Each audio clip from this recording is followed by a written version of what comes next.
Fala pessoal, tudo bem? Hoje, no terceiro episódio da série sobre cálculos renais, a gente vai discutir um pouquinho como é que a gente faz o diagnóstico dos cálculos renais. A gente vai dividir em duas situações que, na teoria, são as mais comuns. Aquele paciente que se apresenta ao pronto-socorro com a famosa cólica renal, e o que a gente pode usar para fazer o diagnóstico, e aquele paciente que está no consultório que vem só acompanhar aquele cálculozinho que está no rim. A gente vai começar a apresentação do vídeo basicamente pela primeira situação, que é a cólica renal, ou seja, aquele paciente que já discutiu no vídeo anterior, que vem com aquela dor súbita de forte intensidade, que pode irradiar para o testículo ou para os grandes lábios, que pode estar associado a náuseas, vômitos ou mal-estar pelo estímulo da dor. Então esse paciente chegou lá no pronto-socorro com aquela cólica renal. O primeiro exame que a gente pode solicitar é o ultrassom simples de abdômen ou ultrassom de aparelho urinário, porque na teoria é um exame mais rápido e também não tem exposição à radiação. O que eventualmente ele pode achar para a gente? Ele pode achar aquele cálculo que está no ureter.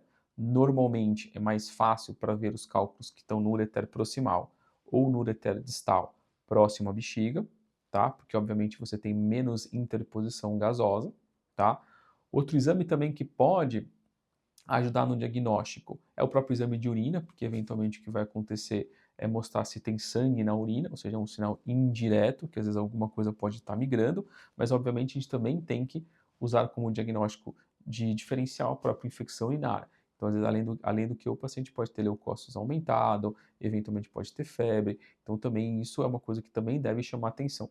Então, os principais exames que inicialmente o paciente vai pedir no pronto-socorro é o exame de urina, para realmente ver se tem sangue, leucócito. Pode começar com ultrassom, porque ele pode ver o cálculo ou não, ou algum sinal indireto da migração do cálculo, que é basicamente uma dilatação do ureter e da pelve renal. Então, isso é um sinal indireto. Mas, obviamente, outras patologias também podem gerar essa dilatação, ou seja, qualquer bloqueio do canal da urina, que o fluxo não está descendo, pode gerar a dilatação. O cálculo entra nessas hipóteses.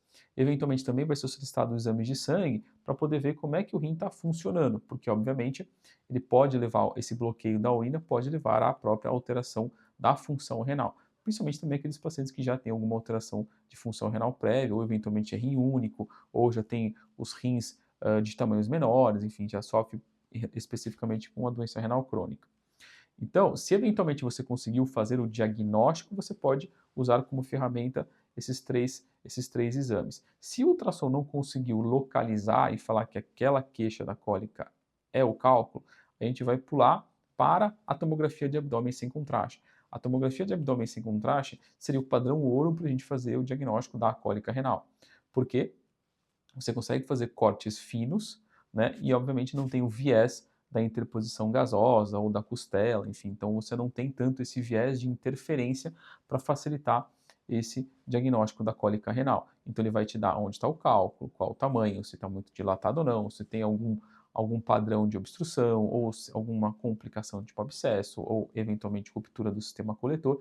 Então hoje no padrão ouro para a cólica renal é a tomografia, tá? Então, obviamente, a ressonância nesse cenário, ela não ajuda porque a maior parte dos cálculos, eles não aparecem na ressonância, salvo alguns cálculos que são medicamentosos. Mas na cólica renal, o que a gente usa chegou lá, cólica renal, basicamente exame de urina, exame de sangue, ultrassom ou tomografia, com a tomografia sendo mais específica porque, teoricamente, ele consegue enxergar todo o trajeto do ureter e o ultrassom ele tem a limitação de não enxergar o ureter médio, né? E eventualmente só mostra às vezes sinais indiretos da migração do cálculo, que é a dilatação da pelve renal ou do ureter.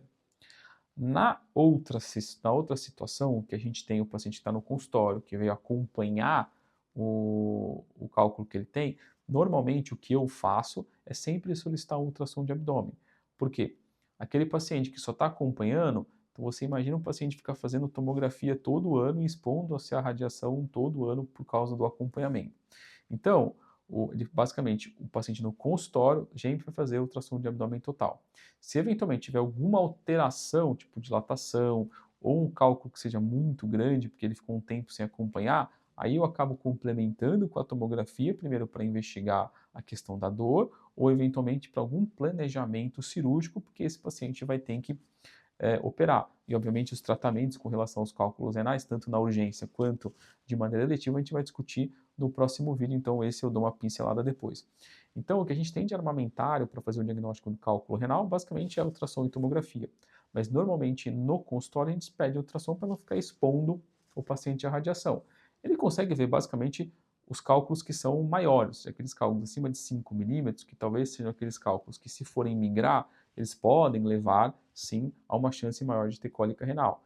Às vezes o ultrassom vem normal, não quer dizer que o paciente não tenha cálculo. Às vezes pode ser que o cálculo esteja numa posição ou tenha uma interposição que o cara que fez o ultrassom não viu. Mas, geralmente, o que a gente vê é que são cálculos, às vezes, de pequeno tamanho. Normalmente, aqueles cálculos maiores, o ultrassom ele vai acabar pegando. Mas, obviamente, tem seus vieses, mas para não expor a radiação, a gente sempre vai acabar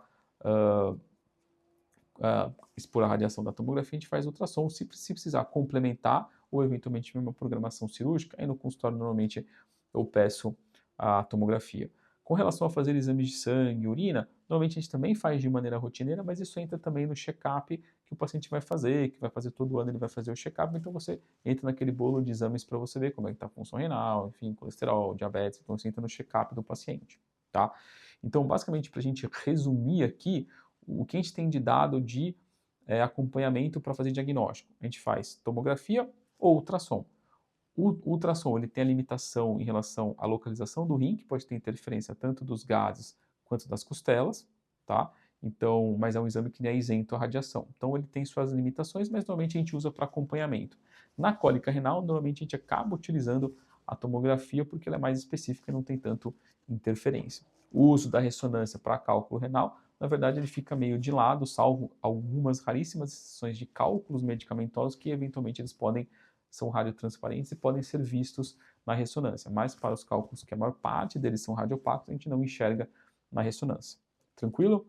Se tiver alguma dúvida, manda aqui nos comentários. Se você não se inscreveu no canal, se inscreva, ativa a notificação, porque a gente vai continuar nossa série sobre cálculos renais.